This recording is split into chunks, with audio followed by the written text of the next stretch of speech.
Hello everyone, welcome to another Philly Gives Back. In this episode, we're going to be highlighting two nonprofits who have made an incredible impact in the Philadelphia area. Coming up, Careers Through Culinary Arts program, otherwise known as CCAP, invites us to see a youth cooking competition. The Wardrobe gives us a behind-the-scenes look at their Philadelphia location, and we also have a special guest from the Wardrobe here with us today to share more about the organization. Stay tuned.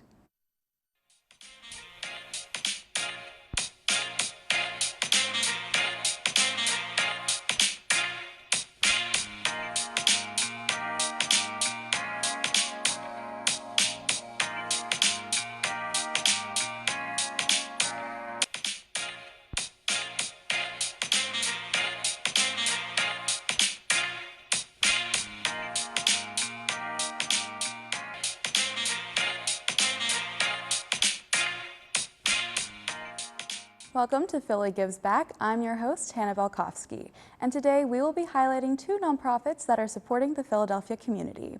The two organizations that will be showcased are Careers Through Culinary Arts program, otherwise known as CCAP, and the Wardrobe. My crew and I were able to venture to their locations and get the scoop on what they do. Not only are we highlighting these groups, but we also have Executive Director Sherry Cole from the Wardrobe in studio today to share more about the organization. But first, let's get cooking. Our first organization provides many programs and services to Philadelphia's high school students interested in pursuing the culinary arts. CCAP is a group that has locations nationwide, but at their Philadelphia location, they focus on providing resources and network connections for their students. I had the chance to visit one of their cooking competitions where students compete for scholarships. Let's take a look. We are at the Community College of Philadelphia, where the Careers Through Culinary Arts program, otherwise known as CCAP, is having one of their cooking competitions. Let's go see what they're doing.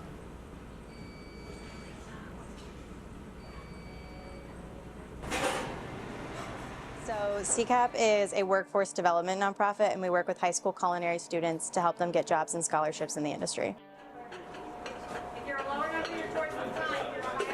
So we mainly work with 10th, 11th, and 12th grade students to help them get to their next step, whatever that means to them. CCAP's been around since 1990, so at this point we have almost 33 years of alumni. We work with schools that contract with us. So we have 20 high schools that are part of CCAP Philadelphia between Camden, Philadelphia, Montgomery, and Delaware County. And the way that it works is a school partners with CCAP, and a school that is a CCAP school, any student in that culinary or hospitality program within a CCAP school is deemed a CCAP student. We're from totally different schools. We went to the summer program, we became friends, we talked about our likes, dislikes. Now from her school, she could text me like, hey, I need help with this.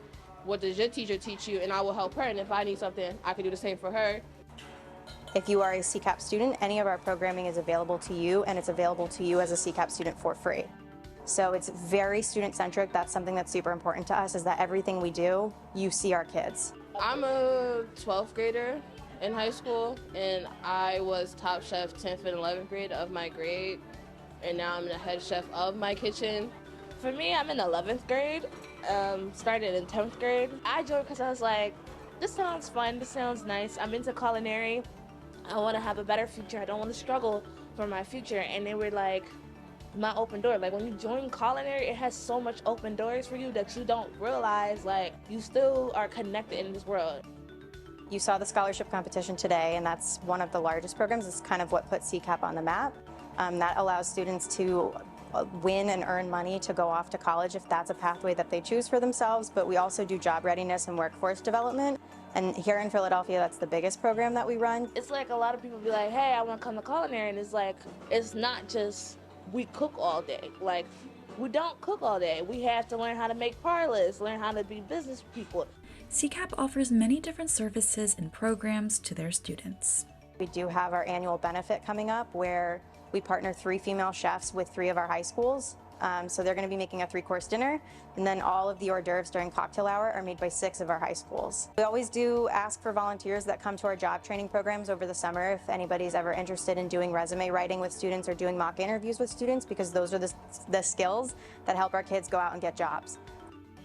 We do guest chef demos, after-school workshops where students can do career exploration so they can learn about different careers within the industry, because it's super important to us that students know whether they are a pastry chef or an executive chef or a food scientist, nutritionist, dietitian, whether they want to be a forklift operator in a produce warehouse. To them, it's important that they know that there's so many different careers within the hospitality industry. We're the only nationally registered apprenticeship program with the Department of Labor for culinary programs right now, so we can help students with that. One of the most important services that CCAP offers their students is the opportunity to compete in cooking competitions. Different CCAP locations have different ways of operating the competition. I mean, we all have the same rules because it is a national competition, but for us here in Philadelphia, the way that we do it is our preliminary competition, which was what happened today, is judged by college culinary instructors because the skills in today's competition are very similar to what a student's going to see in college. Here we only had 10 minutes to prep our stuff, which was our bowls, our whisks, our tablespoons, cups, our ingredients, plating, towels. Your uniform was checked, hat, hairnet. Those are your mise en place before you actually get to your food-based mise en place. And mise en place means just to have everything prepared and ready. Starting now! Today they made French rolled omelets and they made a cucumber ring mold salad. A French rolled omelet is not what you'd see in a diner. It is an egg omelet that is made with butter, salt, and pepper, and that's it. There's no filling, there's no cheese. It's not like a Denver omelet or anything like that. And then the ring mold salad, it's a ring mold with a very thinly sliced cucumber on the outside, and then on the inside is a bunch of chopped vegetables. So they do one omelet for taste and one for presentation, and then for the salad, it's made first for presentation, and once every judge has seen it, it's knocked over and it's judged for taste. It's stressful because you keep hearing them say, oh, you got this many minutes left, you got this and you got that. 40 minutes left. Like when I was at school, my chef gave me, hey, you got 60 minutes to do this. And then like he kept dumbing it down to the point where I knew my omelet took 5 minutes, my salad cutting it took another 5 minutes, cucumbers took another 15, and I knew how much everything took. It's very stressful, but it's also fun. CCAP gives students many tools they need to be successful in both the culinary arts and in life. I got my job from CCAP because they was like, hey, do this interview with this person. You grow a love for the people that you work with. I didn't know how impactful Chef Tony was to Philadelphia. Like, I'm glad that she was like, I saw something in you. It's not like I expected it from you. I saw something in you. I knew that you could do it. Like, if you don't like your coworker or like somebody in the kitchen, that's gonna make you mess up, because what if y'all gotta work together and you think, oh, I can do this by myself, when the whole time you can't do it by yourself. You need your partner to do it with you. So communication is key to culinary. I learned that like before you even step in the kitchen, it's not about like I want my food to taste good or I want people to be like, hey, respect me. It's about like I'm here for me. I'm here to learn how to better myself.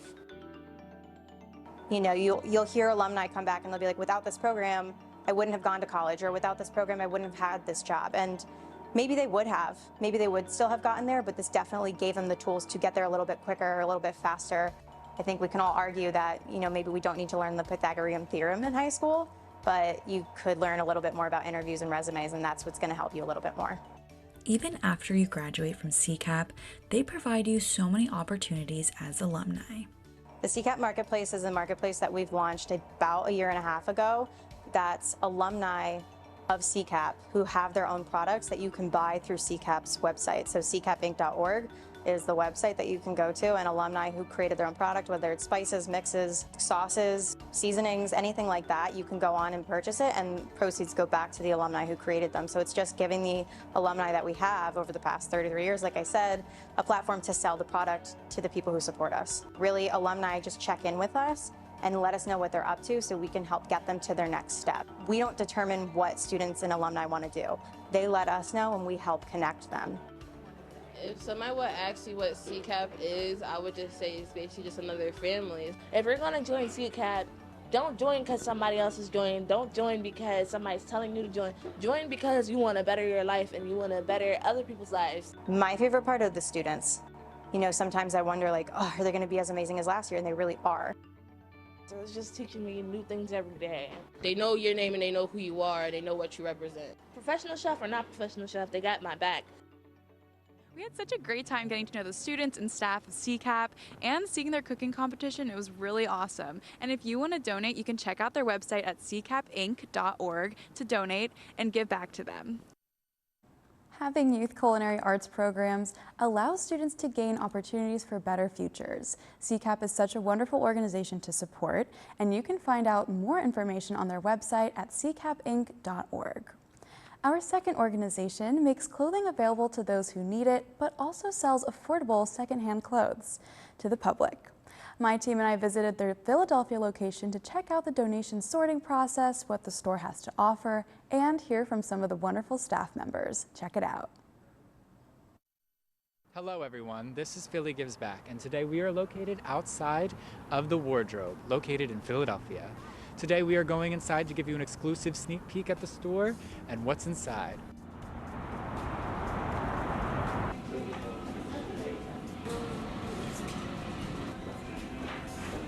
Currently, the Wardrobe has 2 sites, and both of our sites are a combination of service and sales. So we're completely open to the public. Our clients come and get dressed for free in our stores, and they shop the stores just like anyone else who was paying to purchase wonderful secondhand goods. I think the beautiful thing about the Wardrobe is that we have all types of clothing to meet every kind of need. Primarily that does end up being professional attire, but in the last few years we've really worked hard to expand our offerings for casual clothing, athletic wear, and formal wear, as we've been serving more and more clients who are getting back on their feet after difficult circumstances and just need everyday jeans, pants, t-shirts to get them through those first few days so that they then can come back and get the professional attire. In this age of COVID, we've seen folks who are unable to get to their appointment at the Wardrobe because they literally do not have something to wear to the appointment, which just goes to show you how important clothing is. Clothing insecurity really is just like food insecurity, housing insecurity. You know, we need all of these things to get through the day. Food and housing sound so important because they are, but clothing is too. The Wardrobe has many different services that they offer. They have open wardrobe days, the wardrobe box, and even dressing assistants that help their clients. Open wardrobes are a way really to reach various communities, so they're geared towards a different population every month. They happen the last Thursday of every month. A lot of our clients who receive clothing for free have appointments, so typically their appointment means a one-on-one styling session with a staff member. The Wardrobe Box is our method of delivering all the services we provide in person virtually. We started a subscription service that is similar to shopping in the store, where purchases help to fund our programs. Customers go online, they fill out a style profile, and then I curate boxes for them every season based on trends and what they're looking for. Along with these many services, the Wardrobe also accepts donations. All of our clothing donations come in the same front door that our guests do. Our preferred donation days are Tuesday, Thursday, and Saturday. We ask that things already be bagged or boxed up, and we try to limit it to about 5 boxes on those donation days. We accept pretty much anything that an adult could wear on their body. Clothing, shoes, casual stuff, jewelry. All types of menswear in all sizes, plus size women's wear, and footwear for everyone tend to be ongoing things that we could always use more of. We take all of that over to our office on the other side, and we comb through everything really carefully. If someone hands us a donation, it doesn't get placed right on a rack. You know, we check for stains, we check for imperfections, we check for the time period. Is this something someone's going to wear this year and not just 30 years ago? If donating isn't your thing, the Wardrobe also offers many volunteering experiences. Volunteers can come and work directly with the clients and help dress them. They can help us hang in our inventory. They can help us straighten up the store. We even sometimes have some like satellite remote volunteer opportunities, and they generally just help us in all of the things that we do. Anyone can come shop. Yes, we are an organization where people are able to utilize our services for free, and we want to make sure those people are served. But as you may see looking at our inventory area, we have no shortage of donations, so shopping doesn't take anything away from our clients. But you get to benefit because you're getting affordable, cute, in-season, on-trend clothes, but your purchase is going to benefit other people, and it's also sustainable because it's secondhand. We really believe that quality equals dignity.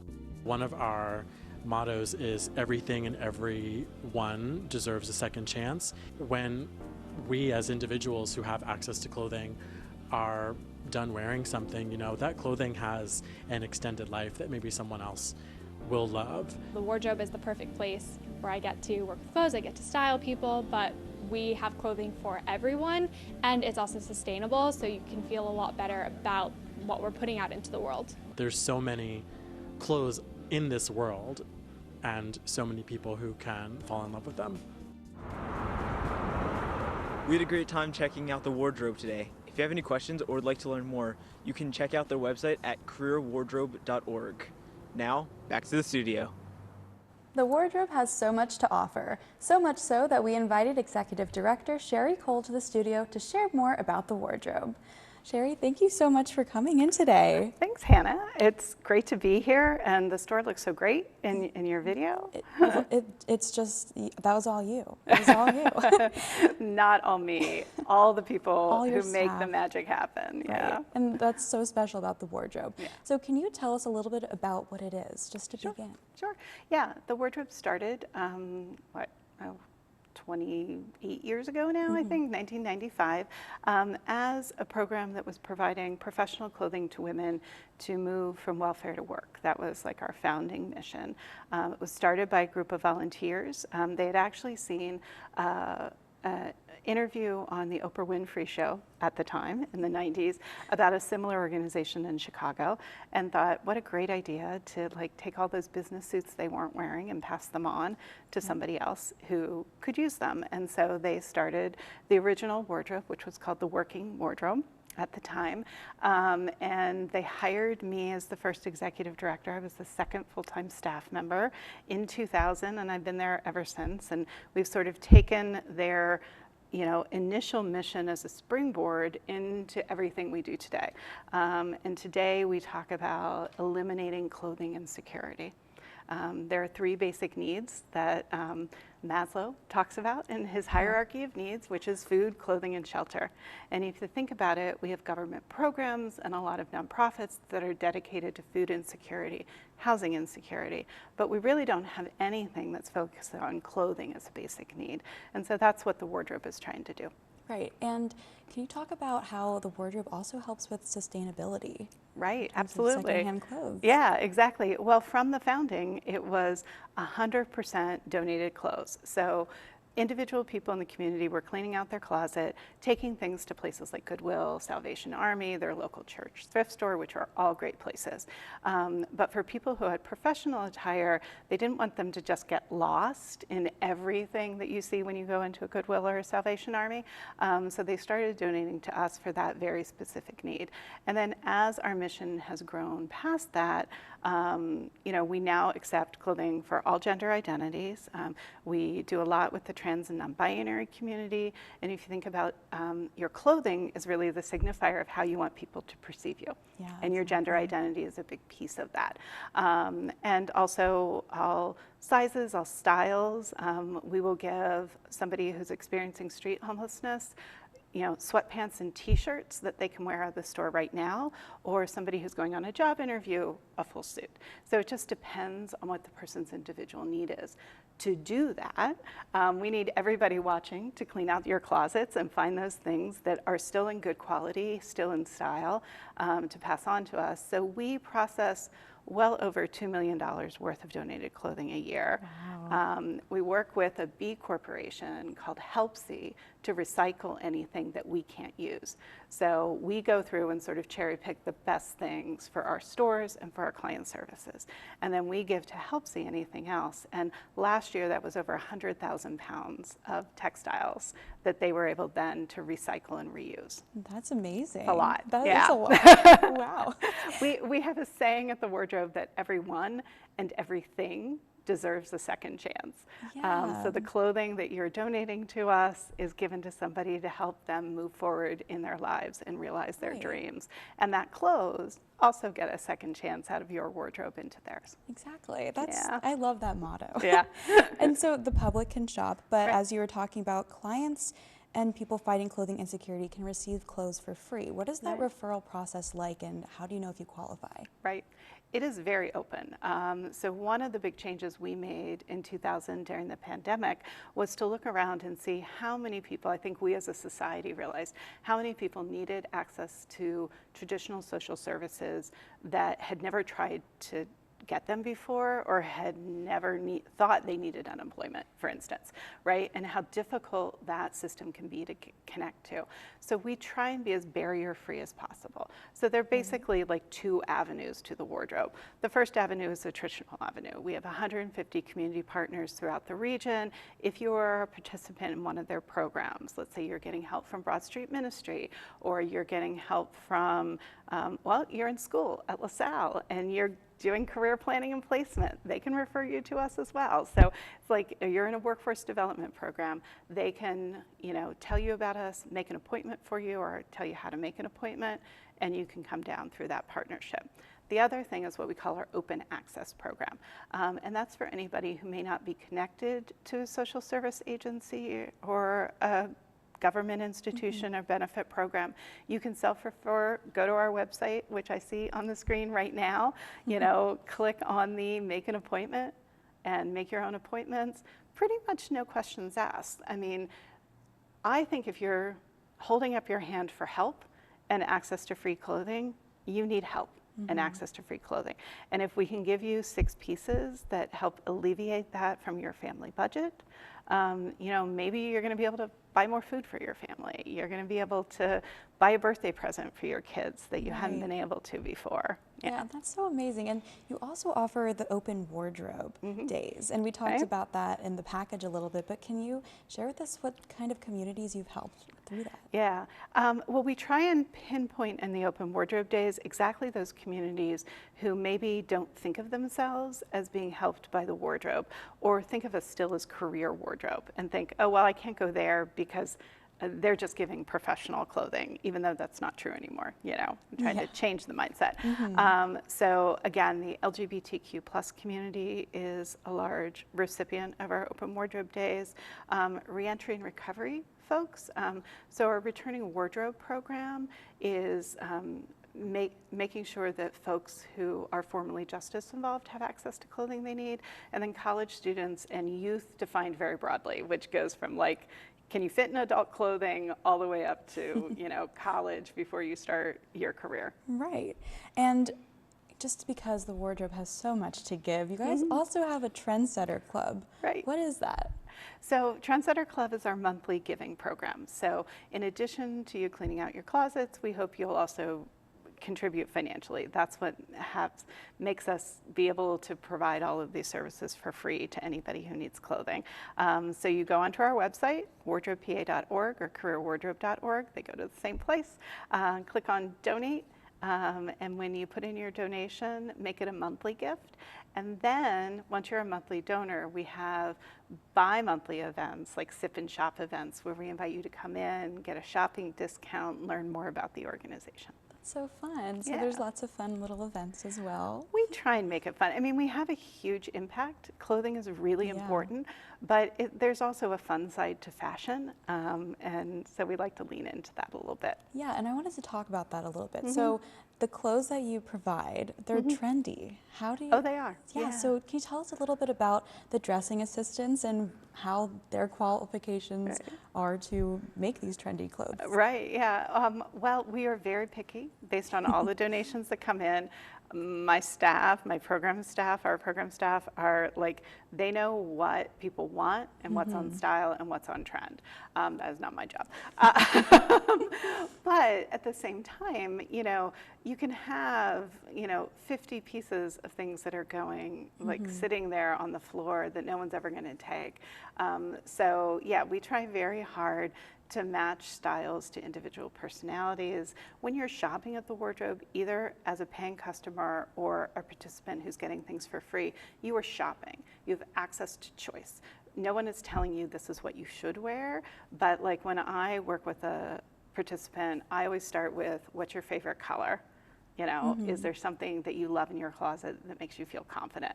Okay, if your favorite color is purple, which mine happens to be, let's start with that, and find you, a blouse or a pair of pants or something in that shade you like, because if you like it, you're going to go back and wear it. Yeah. You know, if we told you you have to wear this, you're not going to wear it. Yeah, that's so true. And when you wear stuff that you feel comfortable in, it just makes you feel better overall. Right, So, right. And that's really the whole point. So the Yeah. impact we have is, one, getting clothes into the hands of people, getting clothes out of landfills so they come to us, but then also making people feel more confident so they can better present themselves to the world and achieve whatever that next thing is, whether it's staying in school, going to school. Like high school kids who don't have access to clothing and are clothing insecure will drop out quicker than other folks. You know, if you don't have professional attire to go to a job interview in, you will stop applying for jobs. You know, that's just, you know, common sense. Yeah. And so we try and keep the confidence level up. Right. And so what is your favorite part of the wardrobe, if you had to sum it down? Because I know there's probably a lot. There is so much. I mean, it's the people broadly. You know, we have an amazing dedicated team. You saw some of them in the package. We have volunteers. It really does take a village, to use that overused phrase, to make this happen. You know, the clothes are almost the smallest piece of what we need. We need dedicated people who can help people achieve their dreams. Right. Well, thank you so much for joining us today. I had a you. great time learning more about the wardrobe. Well, I hope you bought something. I'm going back. I'm going back. I'm going to go there right after this. But yeah. Well, if you want to learn even more about the wardrobe or are interested in volunteering, you can check out their website at careerwardrobe.org. And again, a huge thank you to Sherry for giving us more insight on how the wardrobe betters the Philadelphia community. That concludes this episode of Philly Gives Back. Thanks to both the Wardrobe and CCAP for sharing their time and knowledge. It's organizations like these that really make Philadelphia the city of brotherly love. And if you want to see some behind the scenes of Philly Gives Back, be sure to follow us on Instagram at Philly Gives Back LTV. This has been LTV's Philly Gives Back. I'm Hannah Balkowski, and we'll see you next time.